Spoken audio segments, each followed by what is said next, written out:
नमस्कार, मैं doctor Meenakshi Verma, MD obstetrics and gynaecology, your friend, philosopher and guide. कि stress और नींद की कमी, ये दो चीज़ें कैसे हमारी फर्टिलिटी को अफेक्ट करती हैं। एक्चुअली जब स्ट्रेस होता है तो जो ब्रेन का पोर्शन है जिसको हम हाइपोथैलेमस कहते हैं, और ब्रेन के अंदर एक ग्लैंड होती है जिसको हम पिट्यूटरी ग्लैंड कहते हैं, ये दोनों कुछ ऐसे हार्मोन्स बनाते हैं जिनको हम रिप्रोडक्टिव हार्मोन्स कहते हैं, जैसे जिनका नाम है LH है, FSH है, प्रोलैक्टिन है, ईस्ट्रोजेंस हैं, प्रोजेस्ट्रोजेंस हैं, और इसके अलावा प्रोलैक्टिन है।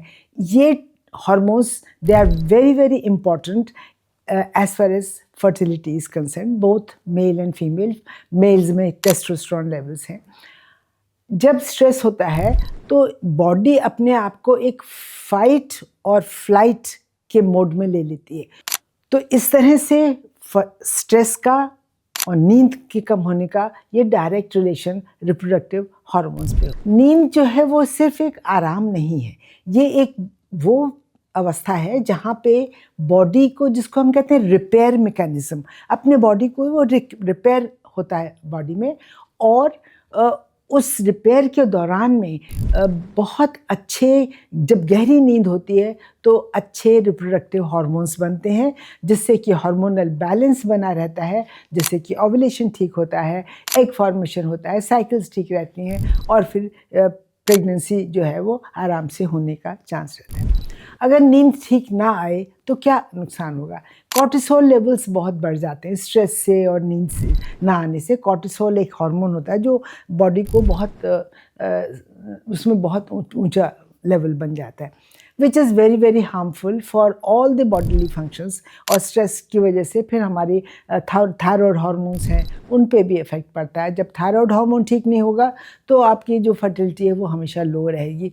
इसके अलावा कभी इंसुलिन रेजिस्टेंस बढ़ जाता है, PCOD हो जाती है, इरेगुलर साइकिल्स हो जाती हैं, ओव्यूलेशन नहीं होता है, प्रोजेस्टेरॉन की कमी हो जाती है। प्रोजेस्टेरॉन की कमी होती है कम नींद की वजह से, तो जो यूट्रस के अंदर की लाइनिंग है वो ठीक नहीं होती, तो उसमें बच्चा जो फर्टिलाइज्ड एग होकर आता है वो उसमें चिपक नहीं पाता।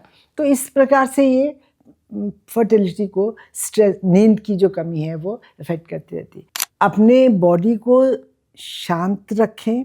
जब आप मन को शांत रखेंगे, बहुत सी महिलाएं ऐसी होती हैं जो कि अपना इलाज कराती रहती हैं, सालों साल उनका इलाज चलता रहता है और बच्चे नहीं हो पाते, और कभी कभी वो स्टेज आ जाती है कि वो फ्रस्ट्रेट होके बिल्कुल अपने आप को पूरी हर चीज़ ख़त्म छोड़ देती हैं, सारे इवन मेडिकल पेपर्स भी फाड़ फूड़ के फेंक देती हैं कि अब हमें इसके बारे में सोचना ही नहीं है, हो गया ख़त्म, अब कुछ नहीं करना।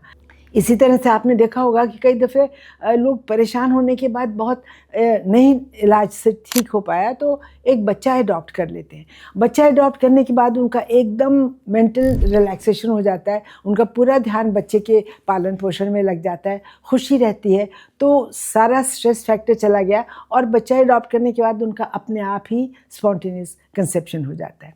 मुझे उम्मीद है आपको ये इन्फॉर्मेशन अच्छी लगी होगी। अगले हफ्ते फिर मिलेंगे एक नए टॉपिक के साथ। तब तक के लिए नमस्कार।